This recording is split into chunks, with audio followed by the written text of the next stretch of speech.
봉건 시대에는 평민들의 이동을 제한했습니다. 평민들은 다른 지역을 가야 할 때 영주나 귀족으로부터 허가증을 받아야 했고, 평민이 아닌 노비들은 결코 다른 지역으로 이동할 수 없었습니다.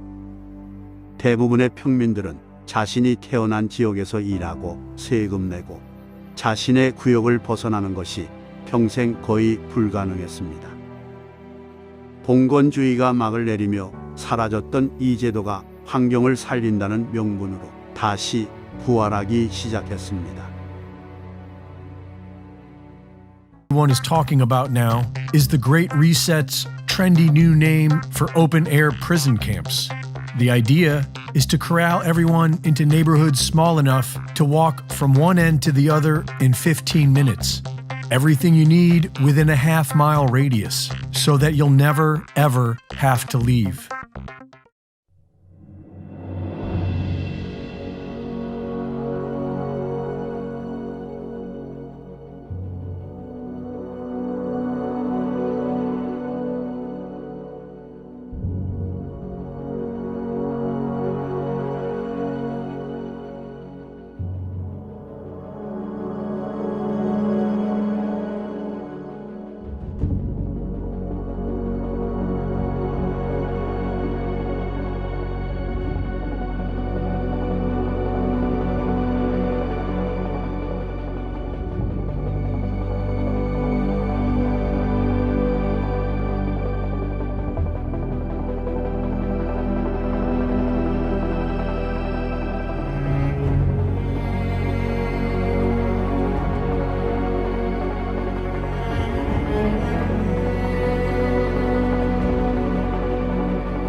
I notice a lot of people have been talking about this trial that's happening in Oxford.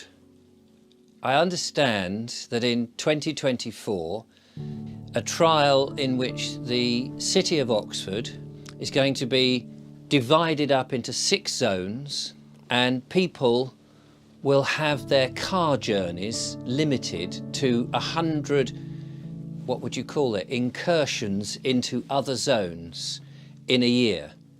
So in other words, if you wanted to go from one side of Oxford to the other side of Oxford in your car, you could only do that 100 times in a year. And I believe the rationale for this is to save the planet. It's to reduce the carbon footprint.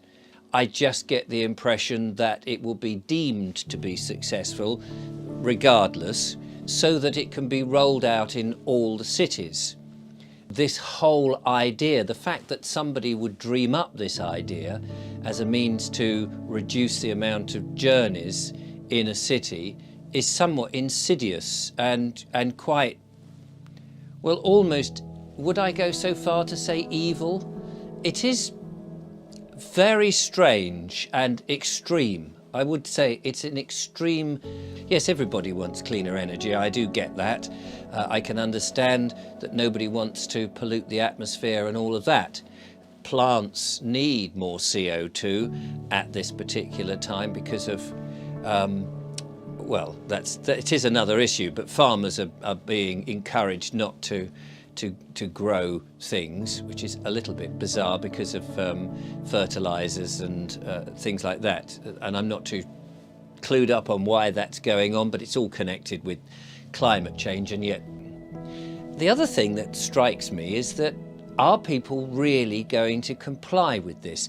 Even the zealots who are 100% into it, you know, even the people who say work for Just Stop Oil or Extinction Rebellion, presumably when they want to protest over that side of the city, they will still want to be able to go there, won't they, in their SUVs or whatever it is they drive.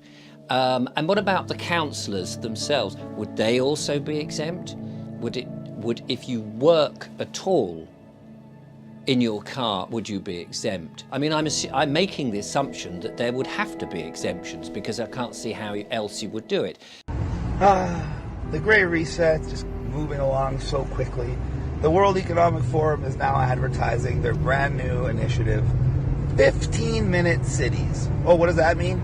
That means everything you're going to need to live, work, survive is going to be within a 15-minute walk of where you live. Because you're not going to be able to have a car. You're not going to have the time or money to go further away from your home. And they want you to be confined to that 15-minute area from where you live for virtually your entire life. This is literally the you will own nothing and be happy great reset, where you literally live in a little building and you don't get to leave your building for 99% of your life. And you're going to stay on that same block for 99% of your life. And once they get you like that, international travel, all the things that you used to enjoy, those are going to be a pipe dream. The little peasants like you, you're not going to be able to enjoy that kind of stuff. You're going to be living in your 15-minute city. You're going to be making no money. You're going to be riding the bicycle that you're renting from the government. And your life is going to suck so bad, you're probably going to wish you were dead. And you're not going to be able to say anything about it, because if you talk shit, then they'll just take away the little that you already do have, just like they're doing in China, and you'll be fucked. So, 15-minute cities. This is what I've been warning you guys about for years and years and years. And here it is, with all the wonderful propaganda to tell you how amazing it's going to make your lives. 현재 15분 도시에 대한 홍보가 전국 곳곳에서 시작되었습니다. 민주당 도지사를 둔 제주도에도 15분 도시가 추진되고 있고, 국힘당 시장을 둔 부산에도 15분 도시가 추진되고 있습니다. 서울시는 한술 더 떠서 10분 도시를 구상하고 있습니다. 이 정책이 만일에 성공하면 여러분의 가족은 평생 한 지역에서 살게 될 것입니다. 기후 변화를 핑계로 사람들의 자유를 빼앗는 15분 도시 정책. 기후 변화 정책의 본질적인 목표는 국민 통제입니다. 점점 더 채널이 작지만 뜻을 같이 하는 채널들을 찾아서 이 이슈를 많은 분들이 방송에서 다루게 해서 공론화시키고자 합니다. 여러분들은 이 정책에 대해서 어떻게 생각하시는지 궁금합니다. 시청해 주셔서 감사합니다.